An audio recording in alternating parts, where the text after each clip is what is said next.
कुर्बान जावा जरा गौर करीना अर्की पिया करना है जिदी निस्बत रसूलुल्लाह नाल हो गई। हाय हाय कमली वाले नाल निस्बत हो गई।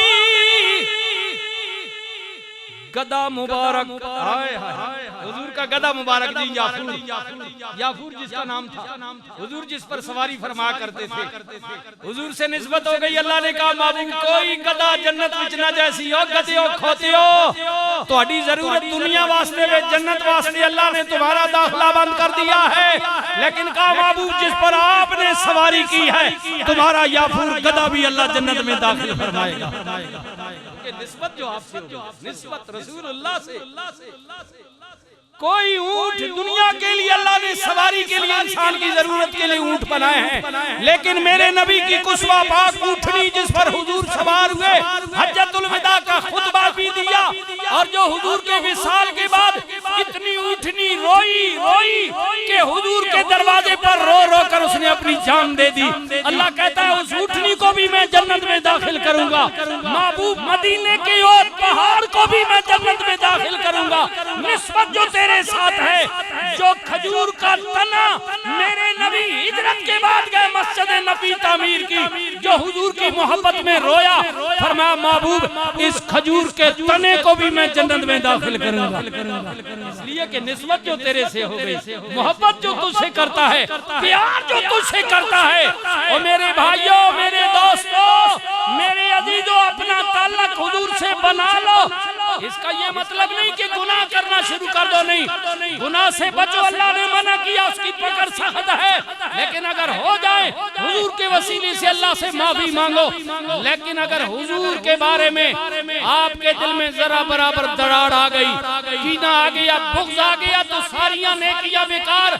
मेरे नबी से सच्चा और सुच्चा प्यार करें और फिर इस यकीन के साथ कि अगर मेरी मौत कलमे पर ईमान पर आई तो कयामत के दिन रसूलुल्लाह मेरी शफाअत जरूर फरमाएंगे इंशाअल्लाह इंशाअल्लाह मेरे नबी जरूर। ये जो अभी देखे ना ये बाल मुबारक हुजूर का मोया मुबारक हजरत खालिद बिन वलीद मुसलमानों के जर्नैल के अजीम फौजी थे, आप जानते हैं ना, अजीम फौजी था और ये भी फौज की तरफ से आया है। कर्नल साहब के साहबजादे आए हैं, ये दोस्त उनके आए हैं, अखबार लेकर आए स्कीम 3 से। ये उनकी मोहब्बत है, इन्होंने शफकत फरमाई है, हम गुनाहगारों को ज़ियारत का मौका दिया है। अजीम जर्नल था फौज का खालिद बिन वलीद जिसने कितनी जंगें लड़ी, हर जंग में यही इरादा लेकर जाता था कि मैं इसमें मारा जाऊं, कत्ल हो जाऊं, अल्लाह के रास्ते में शहीद हो जाऊं। लेकिन एक मौके पर बीमारी का गलबा आ गया, बिस्तरे मर्ग पर पड़ गए। हुजूर बीमार पूछने के लिए जाते हैं, खालिद रोते हैं। हुजूर फरमाया इतनी जंगा लड़ियां बहादुर जनरल जड़े ने पुत्रा रोना क्यों में कमली आले दुख लगना बड़ियां जंगा लड़ियां दिल करना सी किसी जंग में मारे वनिया बुखार डाडा चढ़ गया, डरना पिया किधरे बुखार के हाथों मौत ना आ जाए। मेरा दिल था मैं मैदान जिहाद में मारा जाता, मेरा कत्ल हो जाता अल्लाह के रास्ते में। रसूलुल्लाह ने अर्ज की मौला खालिद रो रहे हैं, कुदरती आवाज आई सजना खालिदा का जितनियां मर्जी नहीं जंगा लड़ रहे, अल्लाह को ये मंजूर ही नहीं है कि कोई काफिर खालिद को कत्ल करे। अल्लाह फैसला कर छोड़ा बस, क्योंकि तूने जो लकब दिया है सैफुल्लाह। खालिद का क्या लकब था जी? अल्लाह की तलवार। कोई दुश्मन मारे और फिर बाद में कहे मैं अल्लाह की तलवार आज तोड़ दी थी, ये अल्लाह को गवारा नहीं है। मालिक फिर खालिद को शहादत कैसे मिलेगी? फरमाया महबूब कह दे अल्लाह कह रहे हैं खालिद तू अपनी तभी मौत मरेगा, कोई काफिर तुझे कत्ल न कर पाएगा। जितनी मर्जियां जंगा लड़, अल्लाह तुझे हर मैदान से फातेह बनकर वापस लौटाएगा। बात रही शहादत की, सिर तो लेके पैरों तक खालिद तेरे जिस्म पर जितने जख्मों के निशान हैं, अल्लाह के रास्ते में कत्ल होने वाला एक शहीद का दर्जा पाएगा, तू हर एक जख्म के बदले एक एक शहीद का दर्जा पाएगा। फातेह फातेह बनकर अल्लाह फातेह। और फिर देखो जी ये जो दुनियादार हमारे जैसे होते हैं ना, औदा गया, बात गई, पार्टी गई, ताला गया, बेवफाई हो गई, तू कौन ते मैं कौन, यही हो ना दुनिया है तक ने ना बदले ये पिछले भी बदले ना बातों को असल बात बदल सन है इधरो इधर ते उधरो इधर सुभान अल्लाह वाह तुसी भी झंडे जाके बल्ले बल्ले आया आया छाया छाया गया गया मारया मारया दौड़या दौड़या पता नहीं के कुछ जनाब अल्लाह। अच्छा वो की होया के हजरत उमर के दौर में हर पार्टी हर यूनिट की हर ब्रिगेड की तमन्ना होती थी जिस महाज पर कोई पलटून जाए खालिद हमारी सिपा सलारी करे, इसके बगैर फतह नहीं होती। जनाब उमर ने हजरत खालिद को जर्नल से माजूर कर दिया। अब सुनिए जी, जनाब उमर ने माजूर कर दिया जर्नैली तो है हुन इस हुकूमत जर्नैल है अल्लाह के तको ना फटे ना बांधे सी राज ना होवे फौज ने तोहफा भेजे फटे बांधे ने जर्नैल की सियासतदाना ने ते कीता ना मैडा ओ माजूर कर देता हजरत खालिद बिन वलीद को। कहा खालिद अब क्या प्रोग्राम है? फरमाया मैं जर्नैली के लिए नहीं लड़ता था, ये उमर है इसको हक है, हाकिम वक्त है, मेरे नबी का नायब है, मुसल्ला रसूल पर खड़ा होता है, जर्नैली से माजूर हो गया तो क्या हुआ? अगर उमर मुझे आर्डर देगा तो मैं एक सिपाही की हैसियत में भी अल्लाह के दीन के लिए बॉर्डर पर अल्लाह के लिए जिहाद करना है, थोड़ा मैंने उमर के लिए कि उमर मुझे जर्नैल रखेगा तो मैं लड़ूंगा, खालिद जिहाद करता रहेगा।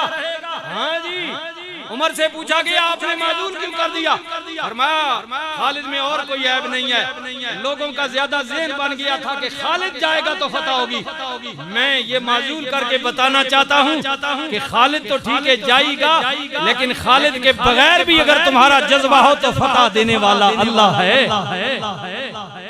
अल्लाह पर यकीन कहीं इनका न टूट जाए, इसलिए मैंने माजूर किया है कि लोगों का अल्लाह से उम्मीद न टूट जाए। अब खालिद जिस मैदान में जाते थे फातेह बनकर आते थे। किसी ने सवाल किया खालिद कमाल क्या है? तेरी तलवार का कमाल है, बहादुरी और जुर्रत का कमाल है। फरमाया सारी जगह अपनी जगह है, लेकिन किसी का कमाल नहीं है। मेरी नजर में एक चीज का कमाल है, अब इसे कोई माने या न माने दलील की जरूरत नहीं है। हुजूर की मोहब्बत की जब हम बात करते हैं लोग कहते हैं दलील क्या हो? दलील अब पीछे मार गोली यारा। हुजूर की मोहब्बत की तो दलील मांगता है हमसे। क्या साहबा ने हुजूर से दलील मांगी थी? या रसूलुल्लाह में बताए खुदा की तरह दलील नहीं मांगी। हुजूर अल्लाह की और अल्लाह के रसूल की मोहब्बत में दलील नहीं चलती। खालिद को किसी ने कहा हर जंग में फातेह तू बनकर कैसे आता है? तेरी तलवार तेज है, बहादुर है तू, तेरे पास जंग लड़ने का गुर है। नहीं नहीं, हजरत खालिद ने अपनी पगड़ी उतारी और पगड़ी उतार कर ऐसे रख दी। जब ऐसे खालिद ने पगड़ी को रखा तो नीचे पगड़ी के अंदर टोपी थी और उस टोपी के अंदर रसूलुल्लाह का बाल मुबारक रखा हुआ था। खालिद कहता है जब मैं किसी बात पर जाता हूँ अपने सर पर दस्तार रखता हूँ तो दस्तार के अंदर मेरे नबी पाक का माया मुबारक होता है। इस बाल की बरकत से मेरा अल्लाह मुझे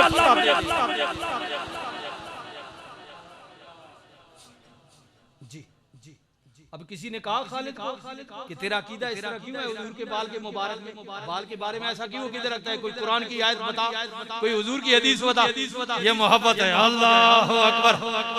रसूलुल्लाह सल्लल्लाहु अलैहि वसल्लम की बीमारी में है, नबी अलैहिस्सलातु वस्सलाम बीमारी की वजह से रिफाए हाजत के लिए बाहर नहीं जा सकते। हुजूर का पेशाब मुबारक सुनिए, हुजूर ने अपना पेशाब मुबारक बर्तन में डाल दिया, माई साहब को कहा रख दो। एक सहाबी आते हैं, मेरे नबी ने हुक्म दिया कि इस पेशाब को बाहर जाकर दूर जाकर डोल दो जमीन पर।